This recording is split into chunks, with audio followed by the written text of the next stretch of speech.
할렐루야. 예, 오늘부터 5일 동안 우리가 함께 살펴볼 것은 우리 초대교회, 한국 초대교회의 옛날 신앙의 모습, 그 이후로 우리 가운데 있었던 하나님의 은혜의 모습이 어땠는지, 왜 그토록 하나님께서 그들에게 그런 복을 주실 수밖에 없었는지, 그리고 오늘날 하나님께서 우리가 바라는 것은 무엇이고 또 무엇을 되찾아야 될지 이런 것을 함께 나누려고 합니다. 그래서 오늘 첫 번째 시간은 바로 기도에 대한 이유고요. 그래서 아주 굉장히 원색적으로 제목을 전해봤어요. 바로 기도하면 뭐예요? 복 받는다. 이런 원색적인 거예요. 제가 이렇게 이 제목을 가지고 설교할지는 제가 상상을 못했어요. 여러분 한국 교회를 어떻게 생각하십니까? 한국 교회는 특별히 기도가 뜨거운 교회로 세계에 알려졌었습니다. 알려졌었죠. 그런데 특별히 한국 교회 기도의 특징을 세계에서 뭐라고 그러냐면 첫 번째 새벽 기도, 두 번째 철야 기도, 세 번째 통성 기도, 이것이 한국 교회의 굉장히 특별한 모습들이었어요. 그러면 다른 나라에는 이런 기도가 없냐? 없어요. 제가 한번 예를 들어 볼게요. 제가 그 미국에서 청소년들 모이는 이 수련회 집회를 갔는데 찬양 열심히 하고 또 말씀 열심히 듣다가 나중에 기도하는 시간이 있었습니다. 근데 그 기도하는 시간에 저는 한국 생각을 하고 우리 하나님 앞에 기도합시다. Let us pray 이러고 나서 제가 그분이 이제 강사 얘기를 듣고 열심히 막 소리를 내서 기도를 했는데 갑자기 사람들이 기도를 안 하고 다 저를 쳐다보는 거예요. 알고 봤더니 그런 경험이 없어요, 아이들이. 그리고 그 미국 분들이 그런 경험이 없어요. 이렇게 소리 지르고 울부짖고 하나님 앞에 부르짖는 기도를 외국 사람들은 잘 안 합니다. 그래서 특별히 새벽에 기도하는 것도 외국 사람들은 거의 없어요. 심지어는 이 철야 기도, 밤새서 기도한다, 이것도 거의 찾아볼 수 없는 역사적으로 드문데요. 한국 교회는 이런 전통, 기도의 특별한 전통이 우리에게 있었습니다. 자, 그렇다면은 어디서부터 이런 전통이 시작되었을까? 여러 가지 썰이 있는데 파루라는 게 있어요. 이 파루가 뭐냐면은 이게 그 종각에서 종을 땡땡땡땡 치면서 새벽을 알리고 문을 여는 건데 그게 새벽 4시였대요. 그래서 그 4시에 파루에서 종이 치고 나면 사람들이 집에서 나와서 교회까지 가는데 한 30분이 걸렸대요. 그러면서 개인적으로 새벽에 기도하기 시작한 게 4시 반 기도였다고 합니다. 그게 이제 아마 새벽 기도의 효시가 아니었을까 생각이 되는데, 실제적으로 이 기도가 대중화가 되고 각 교회가 함께 이렇게 예배를 드리게 된 것은 길선주 목사님과 관련된 것으로 살펴보겠습니다. 다음 보시는 이 목사님 중간에서 같이 계신 분이 길선주 목사님인데요. 이분이 원래는 예수 믿는 분이 아니고 도교 수행하시던 분이었어요. 근데 이분이 청일전쟁 이후에 예수님 만나고 나서, 그리고 나서는 이제 목사님이 나중에 되셨는데, 이분에 의해서 평양 대부흥운동이 이게 준비되고 많이 진행이 됐습니다. 근데 이때의 상황을 옥성덕 교수님이 다음과 같이 이야기를 합니다. 우리 같이 한번 읽어볼까요? 시작! 선도의 수행자였던 평양의 길선주와 그의 동료들이 청일전쟁 후에 개종하고 평소 수행을 하던 새벽기도, 통성기도, 철야기도 등을 1905년 전후 사경회에 도입했으며 1909년 전후에 교회 프로그램인 기도회로 만들기 시작했다. 개신교의 기도는 도교의 기도와 달리 민족적 위기에 교회와 민족 공동체를 위한 공공성을 지니고 있었다. 그러니까 시작은 길선주 목사님 원래 습관대로 한 거예요. 그래서 새벽에 기도하고 또 소리내서 하는 게 있나 봐요. 그리고 철야도 하고. 근데 이것을 예수 믿으면서 그대로 갖고 왔지만 성격이 많이 달라졌습니다. 그전에는 사적인 기도만 하다가 이제는 공적인 기도로 바꾸게 되는데요. 이 길선주 목사님 일기를 보면은 이 기도가 월요일부터 주일까지 어떻게 이어지는지가 나와 있어요. 가족을 위해서 월요일날 기도하고, 화요일은 친족, 수요일은 친구, 목요일은 나라와 민족, 금요일은 교육기관과 자선기관, 토요일은 해외 동포, 그리고 주일은 국내외 교회와 세계교회. 엄청난 기도의 이 제목들이죠. 이것을 새벽에 기도하고 철야에 기도하고 통성으로 함께 기도하고 그렇게 했다고 기록이 남아 있습니다. 그래서 한국은 이 기도 위에 세워졌죠. 새벽에 기도해서 그 시작을 기도로 시작을 했고, 저녁에 함께 기도함으로 부흥의 불씨를 붙였고, 또 뿐만 아니라 소리내어 하나님 앞에 기도함으로 하나님의 복이 임하도록 그렇게 이때까지 걸어온 게 100년의 역사였습니다. 그래서요, 저는 기도가 당연히 복이라고 말할 수밖에 없는 게요, 한국 교회가 그 대표적인 증인이라고 할 수 있고요. 오늘 이 시편 116편의 말씀을 통해서도 그 한국 교회에게 주신 기도의 복을 찾게 되는데요. 그것을 우리는 세 가지로 한번 요약을 해보았습니다. 우리 같이 한번 읽어볼까요? 시작!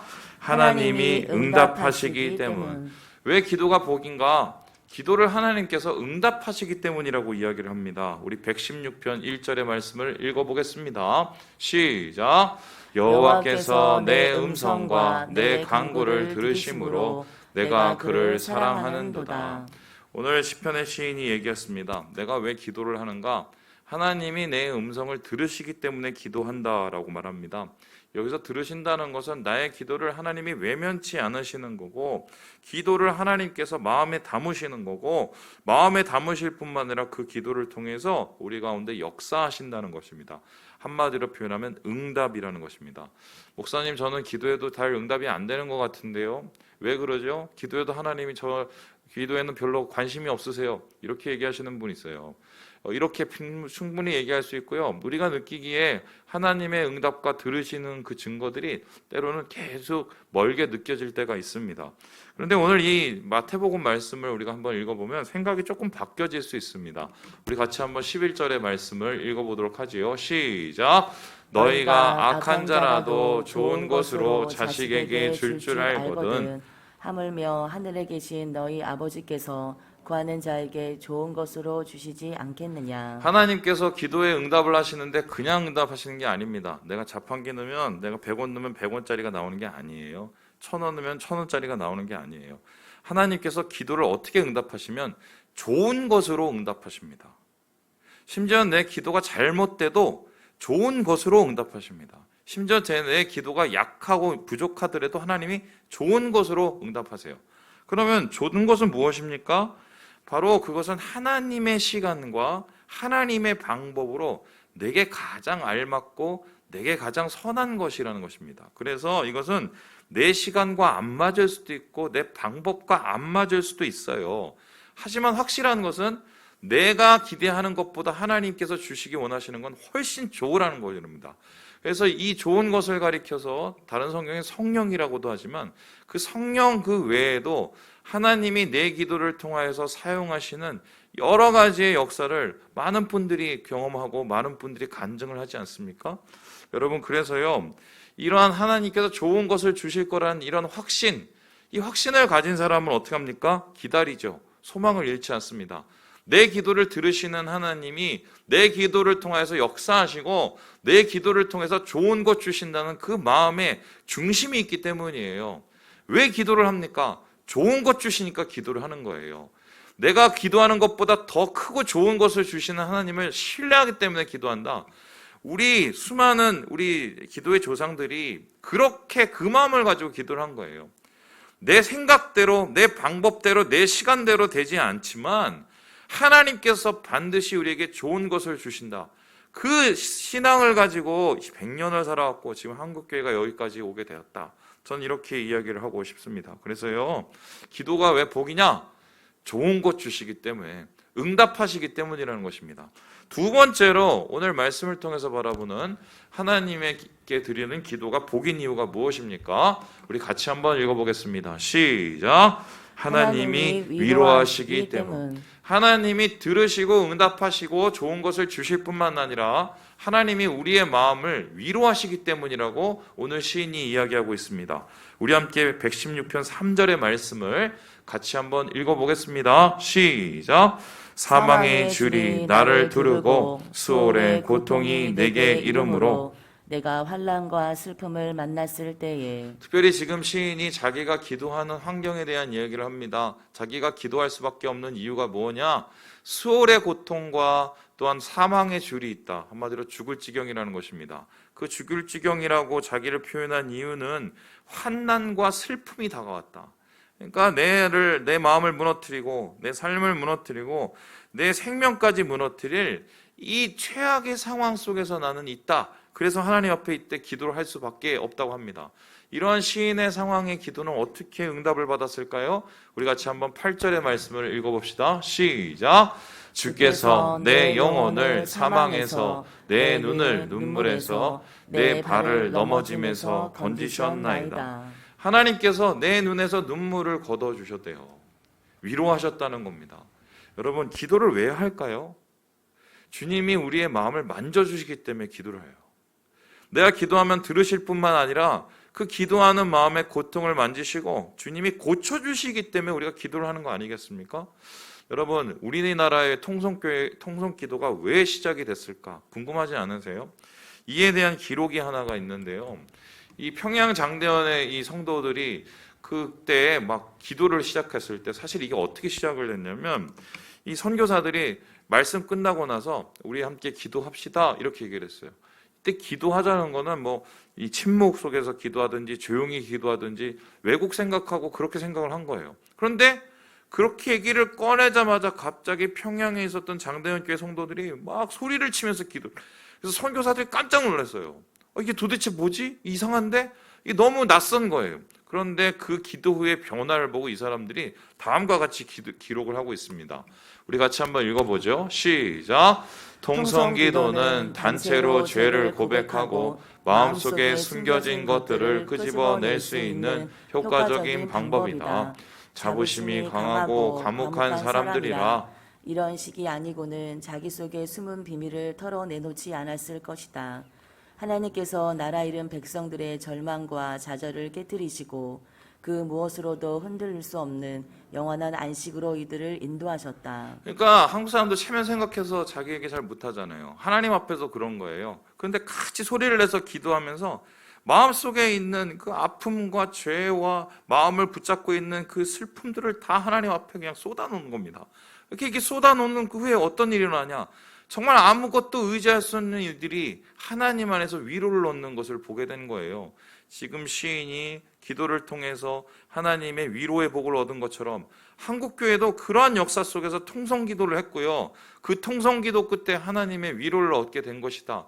그렇게 해서 여기까지 우리 교회가, 이 한국교회가 자라왔다고 우리는 말씀을 통해서, 역사를 통해서 증명하게 되는 것입니다. 마지막으로 기도가 복인 이유를 오늘 시인이 무엇이라고 얘기하겠습니까? 우리 같이 한번 읽어보겠습니다. 시작. 하나님이 구원하시기 때문이다. 그러니까 응답하시고 마음을 만져주시고 하나님이 궁극적으로 우리를 구원해 주신다는 것입니다. 우리 함께 6절의 말씀을 같이 한번 읽어보겠습니다. 시작. 여호와께서는 순진한 자를 지키시나니 내가 어려울 때에 나를 구원하셨도다. 지금 이 시인이 어떻게 얘기하냐면 하나님 나를 구원해 주셨다. 최종적으로 이런 나는 기도의 복을 얻었다라고 얘기합니다. 근데 그때 자기 자신의 모습을 뭐라고 하냐면 순진한 자라고 얘기해요. 순진한 자는 뭐냐? 이것은 바로 힘이 없는 사람, 사회적인 약자, 그래서 하나님 앞에 도움을 구할 수밖에 없는 자였습니다. 도울 수 있는 사람이 아무도 없는 그런 사람이 바로 순진한 자인데요. 이런 자기 자신을 하나님께서 기도할 때 구원해 주셨다라고 얘기를 합니다. 여러분, 왜 기도를 합니까? 도울 사람이 없기 때문에 기도해요. 왜 기도합니까? 의지할 곳이 없기 때문에 기도합니다. 왜 기도합니까? 하나님께서 나를 붙잡아 주시고 구원해 주시지 않으면 안 되기 때문에 기도하는 것 아니겠습니까? 여러분, 우리나라의 철야 기도회가 어떻게 시작됐는지 아세요? 아까 보는 것처럼 분명히 부흥회 때 기도를 늦게까지 하면서 시작이 된 거예요. 그런데 이 철야 기도회가 금요일 날 정착된 거는 여러분 아실지 모르겠지만 이 다음 그림 보시는 것처럼요. 여의도 순복음교회였습니다. 이게 원래는 대조동 천막교회로 시작이 됐는데 저게 천막 아니에요.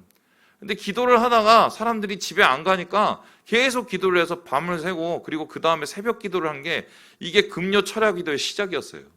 자, 그렇다면 어떻게 이런 철야 기도가 이루어졌을까?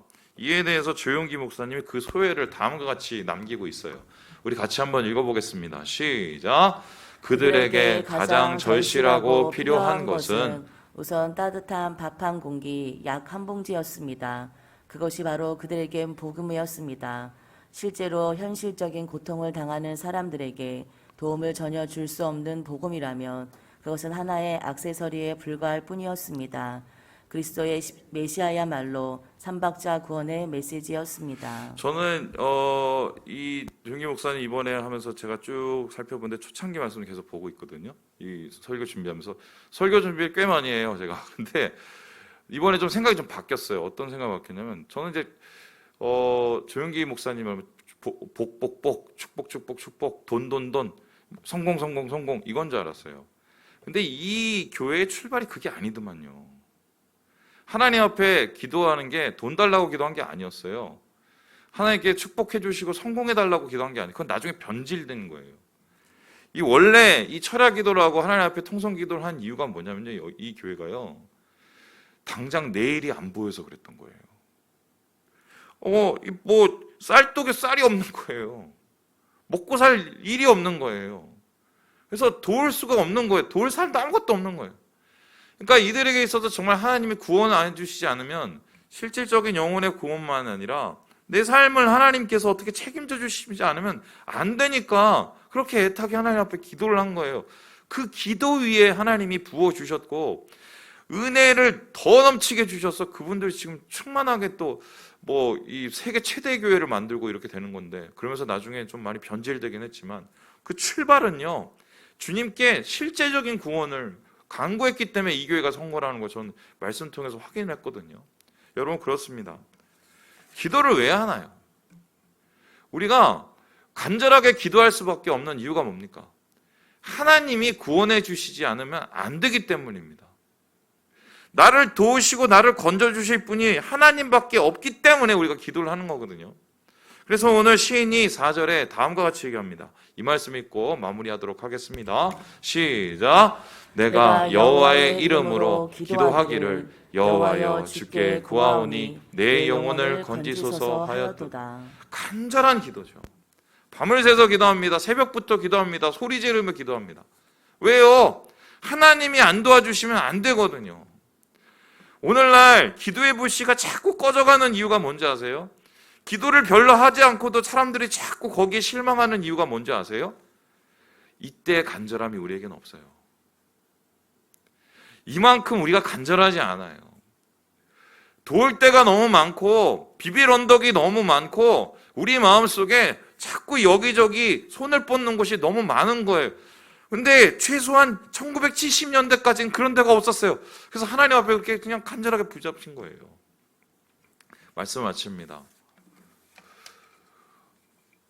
우리가 다시 회복해야 될 기도의 복은 바로 이런 것입니다. 응답의 복, 그리고 위로의 복, 구원의 복을 우리 다시 회복하고요. 잃어버렸던 기도 무릎 통해서 주님께서 주시는 놀라운 축복을 누리시는 우리 모든 형제 자매들 되시길 주님의 이름으로 축원합니다.